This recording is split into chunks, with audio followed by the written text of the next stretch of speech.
If you fall asleep just fine, but then your eyes snap open at 3 in the morning and you lie there, staring at the ceiling, waiting for a sleep that simply won't come back, I want you to hear this clearly. Your body is not broken, and you are not doomed to this for the rest of your life. What's happening to you has a real specific cause. And once you understand it, 3 simple changes, none of them a pill, none of them expensive, can give you back the deep, unbroken night you remember. Stay with me, because the most powerful of those 3 habits is the one that feels the most wrong. In fact, I'll show you why getting out of bed in the middle of the night can be the very thing that finally keeps you asleep. Here's why this matters so much. A bad night isn't just a bad night when you're over 65. Poor sleep, night after night, quietly chips away at your memory, your mood, your balance, and even your heart. And the coolest part is the frustration. The feeling that you're doing everything right and your own body is betraying you at 3 a.m. You are far from alone in this. Nearly half of all adults over 65 report trouble falling asleep or staying asleep. It's one of the most common complaints in this stage of life, and one of the most misunderstood. So here's exactly what I'll cover. First, the real reason your sleep changed, and why part of it is completely normal. Then, the hidden trigger that turns a harmless 2-minute wake up into an hour of staring at the dark. And finally, the 3 habits in order that fix it. One honest note before we begin. This is education, not a diagnosis, and it never replaces your own doctor, especially before changing any medication. Think of it as the knowledge that helps you take back your nights. So let's start with the truth. Almost no one explains properly. Your sleep did change after 65, but not in the way you think, and not because anything is wrong with you. 2 things shifted quietly inside your body. The first is the depth of your sleep. When you were younger, you spent long stretches in deep, heavy, restorative sleep, the kind where a creaking floorboard wouldn't stir you. As we age, we spend less time in that deep stage, and more time in the lighter stages near the surface. Your sleep becomes thinner. And here's the consequence that surprises people. Research shows that older adults naturally wake up 3 to 4 times every single night. Read that again. 3 to 4 times a night. You are always waking up, even at 40. The difference now is that your lighter sleep means you actually notice it. You become fully aware, and you remember it in the morning. The waking isn't new. The awareness is. The second change is your inner clock. Deep inside your brain sits a tiny timekeeper that runs your sleep-wake rhythm. With age, that clock tends to drift earlier. You get sleepy earlier in the evening, sometimes by 7 or 8 o'clock. And so, 7 or 8 hours later, your body decides the night is over at 3 or 4 in the morning. Think about that. If you doze off in your armchair at 8 p.m., your body has technically had its night by 4 a.m.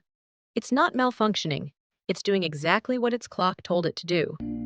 The problem isn't that you're broken. It's that your clock has drifted, and no one ever taught you how to nudge it back. So if you take just one thing from this section, take this. Waking briefly in the night is normal, and an early body clock is normal. Neither one by itself is the real problem. The real problem is what happens next. And that's where the fix lives. Here's the part that changes everything. A brief, normal wake up at 3 a.m. should last about 90 seconds. You surface, you roll over, you drift back down. That's how it's supposed to go. But for many older adults, something hijacks that moment and stretches it into an hour. And it's usually one of these 4 things. 1. Lower sleep pressure. By the early morning, your body has already spent most of its drive to sleep. There's less fuel in the tank to pull you back under, so the climb back to sleep is steeper. 2. The clock watching trap. You wake, you glance at the clock, you see 3:14, and your mind starts calculating. If I fall asleep now, I'll only get 3 hours. That single thought floods your body with quiet stress hormones.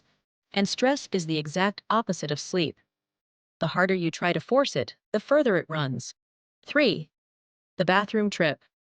Waking to use the bathroom, doctors call it nocturia, affects a huge share of older adults. Once you're up, walking, and exposed to bright bathroom light, You've accidentally told your brain it's morning. 4. Your daytime habits. A long afternoon nap, very little daylight, and not much physical movement all drain the pressure your body needs to sleep deeply at night. Do you see the pattern? It is almost never the waking that ruins your night. It's the inability to fall back. And that is fantastic news, because every single one of those 4 triggers can be managed. That's exactly what the next 3 habits do. Quick pause before the solutions. If you wish someone had explained your body to you this clearly years ago, take 1 second and subscribe. Everything on this channel is built to help our generation stay sharp, strong, and well rested, with calm, careful, honest information. Now, let's fix your nights. Starting with the simplest habit of all. Habit 1. Re-anchor your inner clock with light. Remember that little timekeeper in your brain that drifted earlier? Light is the master switch that sets it, and it's the most underused tool in all of sleep. Here's how to use it. In the morning, get bright light into your eyes as soon as you can, ideally within the first half hour of waking. Open every curtain. Better yet, step outside for 10 or 15 minutes, even on a gray day. Outdoor light, even in cloud, is far brighter than any lamp indoors. This morning light tells your clock, firmly, the day starts now, which gently pushes your sleepy time later toward a normal hour. Then do the opposite in the evening. For the last hour or two before bed, dim the lamps, lower the screens, and let your home grow soft and shadowed. Bright evening light is a signal that confuses an aging clock and keeps it drifting. Darkness in the evening, brightness in the morning. That contrast is what retrains your rhythm. This one habit costs nothing, takes minutes.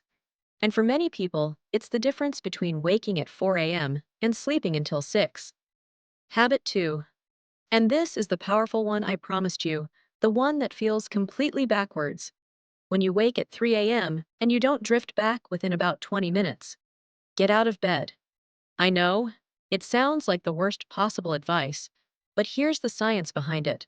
When you lie in bed awake, tossing, sighing, frustrated, watching the clock, your brain quietly learns that your bed is a place for struggling, not sleeping. Night after night, the bed itself becomes a trigger for being awake. So we break that link. If sleep hasn't returned in about 20 minutes, get up. Go to another room. Keep the lights low. Do something calm and a little boring. Read a few pages of a dull book. Listen to quiet music. Sit in a comfortable chair. No bright lights, no screens, no clock, and absolutely no checking the time. Then, the moment you feel drowsy again, go back to bed. Sleep specialists call this stimulus control, and it is one of the most effective sleep techniques ever studied. You are teaching your brain a simple, powerful rule again. The bed is for sleeping. 2 more pieces make this habit work. Keep the same wake-up time every single morning. Yes, even after a rough night. That fixed anchor is what rebuilds a steady rhythm. And go easy on naps. If you must nap, keep it short, 20 minutes or so, and early in the afternoon, so it doesn't steal the sleep pressure you need at night. Habit 3. Win the last 3 hours before bed. What you do in the evening quietly decides whether you'll be staring at the ceiling later. 3 small adjustments make an outsized difference. First, move your caffeine earlier. Caffeine lingers in your body far longer than most people realize. That afternoon, cup of coffee or tea can still be working against you at midnight. Try making early afternoon your cutoff. Second, skip the nightcap. A glass of wine may feel like it helps you nod off, but alcohol fragments the second half of your night and is a classic cause of that sudden 3 a.m. wake up. It's one of the most common hidden sleep wreckers in this age group. Third, manage your evening fluids to protect against those bathroom trips. Stay well hydrated during the day, then ease off large drinks in the last couple of hours before bed. And one important caution, if you take a water pill or any other medication, never change it or its timing on your own. Ask your doctor first. They can often adjust the timing to spare your sleep. Finally, set the stage. A bedroom that's cool, properly dark, and quiet. A slightly cool room helps your body do what it naturally does as it falls into deep sleep. Now, an honest and important part. Sometimes the problem runs deeper than habits, and knowing the warning signs is its own kind of power. Please talk to your doctor if you notice any of these.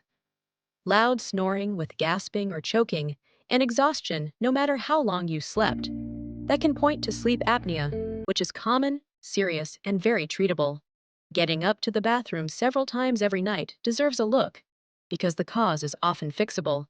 A crawling, restless urge to move your legs at night, ongoing pain, or a low, flat mood can all quietly steal your sleep, and each has real solutions. And here is the truth I most want you to carry with you, especially about sleeping pills. It's tempting to reach for a pill, including the ones you can buy without a prescription. But in adults over 65, many common sleep medications carry real risks: next day grogginess, confusion, and a higher chance of falls and fractures. That's why medical guidelines specifically urge caution with them in our age group. What do the experts recommend instead, as the genuine first line treatment? A structured, drug free program built from the very habits you just learned. It's called cognitive behavioral therapy for insomnia. And study after study shows it works better than pills in the long run, and works especially well for the exact problem we're talking about: waking in the night and struggling to fall back. So if these habits help but you need more, don't start with a pill. Ask your doctor about that. So let's bring it home. Waking in the night after 65 is mostly normal. Your sleep is lighter, and your inner clock has drifted earlier. The real problem isn't the waking, it's the struggle to fall back. And you fix that with three habits. Anchor your clock with bright morning light and dim evenings. Follow the 20-minute rule and protect a steady wake time. And win the last 3 hours with earlier caffeine, no nightcap, and a cool, dark, quiet room. And if something deeper is going on, your doctor, not the pharmacy shelf, is the place to start. If this gave you real hope tonight, do three quick things for me. Leave a comment with the word rested if you're going to try even one of these habits this week. I read everyone, and it tells me to keep making videos like this. Subscribe so the next one finds you. And share this with someone you love who's tired of staring at the ceiling. This is the kind of help that's only useful if it's passed on. And watch this next, because your body sends another quiet warning that almost everyone over 70 ignores. And this one isn't about your sleep. It's a sign in your legs that may be speaking for your heart. I'll see you there.